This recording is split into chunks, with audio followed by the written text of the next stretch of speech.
The president is still holding the government hostage over his demand for a border wall as federal employees prepare to go another week without pay. For more on this, it's time for a closer look. We are now in day 34 of the government shutdown, and the consequences are very real. More than 800,000 federal workers are missing paychecks. The basic everyday functions of the government are grinding to a halt. Even the eagle in the presidential seal is currently unemployed. There are also the crucial day-to-day functions that no one thinks of, the things we all take for granted, that are essentially at a standstill thanks to Trump's shutdown. 800,000 federal workers on the verge of missing another paycheck. Workers who, just like the rest of us, they have to feed their families, they have to pay their rent. Airports especially hard hit right now, with 10% of TSA screeners calling in sick and air traffic controllers warning planes will just sit on the ground. Critical government services are also deteriorating. Food safety inspections have been curtailed. The FBI and federal agents are seeing their cases hampered, according to an article in the Washington Post. There's been a slowdown in planning for hurricanes and other disasters. Think about that. The Trump administration will now be even less prepared for hurricanes than they were during this briefing in the Oval Office. I've received a briefing from Secretary Nielsen, Administrator Long, and my senior staff regarding Hurricane Florence. They haven't seen anything like what's coming at us in 25, 30 years, maybe ever. It's tremendously big and tremendously wet.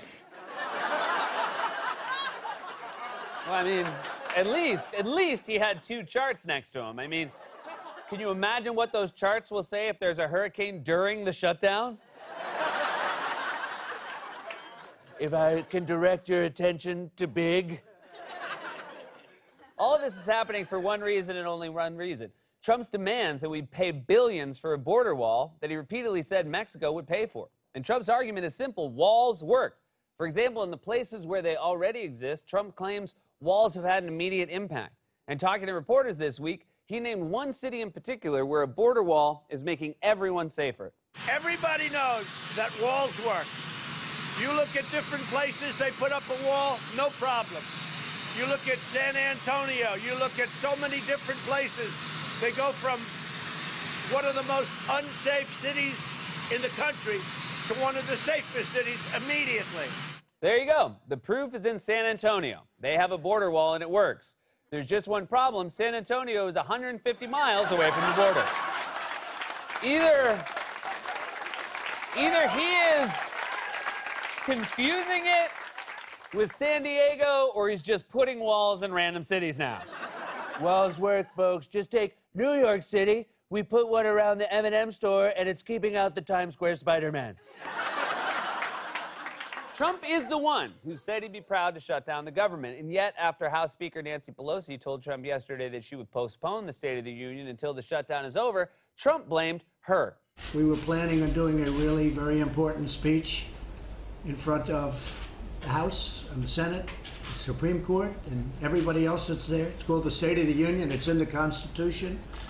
We're supposed to be doing it, and now Nancy Pelosi, or Nancy as I call her. Oh. You call her Nancy? Good burn. You're so good with nicknames. I guess that's why they call you Donald. If Trump was your roommate, he'd label his milk by writing milk on it.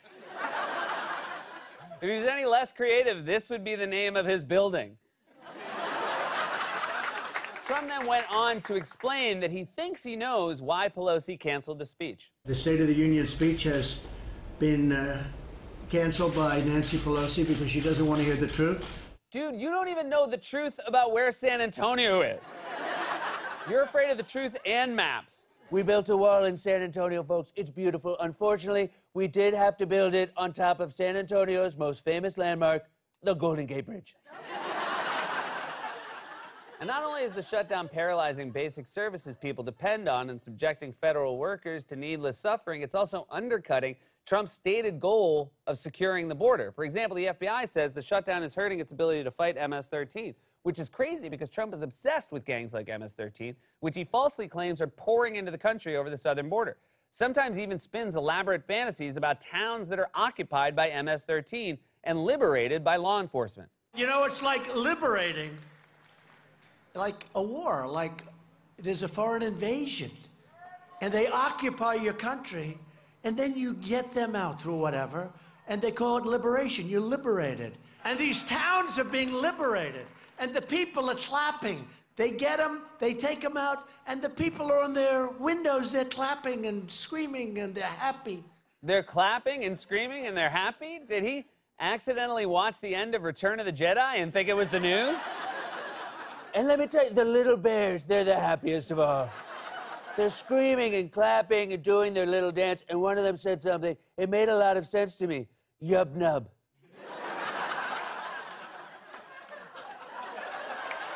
Now, it's not surprising that Trump lied about the wall or that he's detached from the reality of what's actually happening on the border. It seems like every week we get a new insider account about just how unfit he is for the job and how chaotic the White House is as a result. The latest account is a tell-all book called Team of Vipers by former White House Director of Message Strategy Cliff Sims. Sims describes a president who's uninterested in the basic duties of his job, like a meeting with former House Speaker Paul Ryan about the GOP legislative agenda. In early 2017, the Speaker comes up to the White House with Mike Pence, the Vice President, to explain how tax reform is going to work in all of its wonderful mechanistic detail.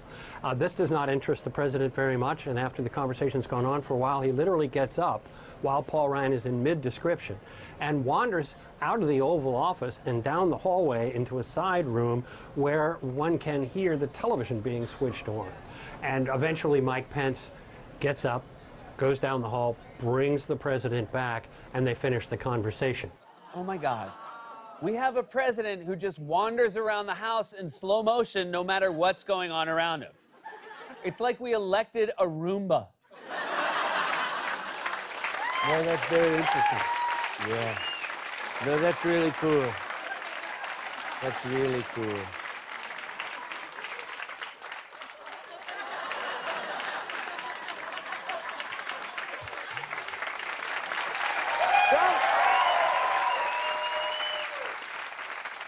Trump was also easily distracted by random obsessions. For example, he was preparing for a televised call to the International Space Station. He was getting ready for the call. Trump suddenly appeared distracted, distant.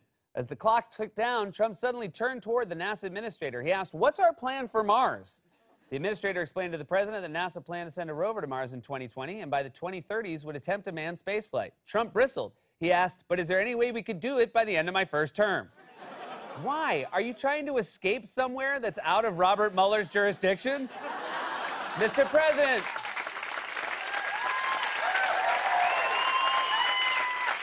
Mr. President, we have a warrant for your arrest. Oh, yeah? Well, you'll have to catch me first. The story actually gets weirder, though. Trump was still distracted with just minutes to go before the live televised call with the space station. As he walked with Sims from the dining room to the Oval Office, he decided to stop in his white marbled bathroom for one final check in the mirror. He had 30 seconds before he was supposed to be on camera.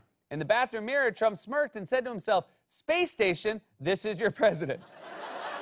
Space station, this is your president. Is he turning into a terrible David Bowie cover band? Of course, none of this is surprising. We can only guess what kind of politician Trump would be, but we knew what kind of employer he would be, a one. And he's not even the only boss in the White House. For example, today, one of the billionaires in Trump's cabinet, Commerce Secretary Wilbur Ross, was asked about the 800,000 federal workers going without pay during the shutdown and said he couldn't understand why they don't just take out loans. And again, remember, this man is a billionaire. There are reports that there are some federal workers who are going to homeless shelters to get food. Well, I know they are, and I don't really quite understand why, because, as I mentioned before, the obligations that they would undertake, say a borrowing from a bank or a credit union, are in effect federally guaranteed. So the 30 days of pay that some people will be out, there's no real reason why they shouldn't be able to get a loan against it. Never take financial advice from someone who appears next to a stock ticker. He does not have your best interests at heart. Now, if you'll excuse me, my riches. The government is paralyzed by a petulant president subjecting millions of people to needless suffering for a wall that won't even work. Polls have shown that public opinion is firmly against him, and firmly on the side of Nancy Pelosi, or Nancy, as I call her. this has been a closer look.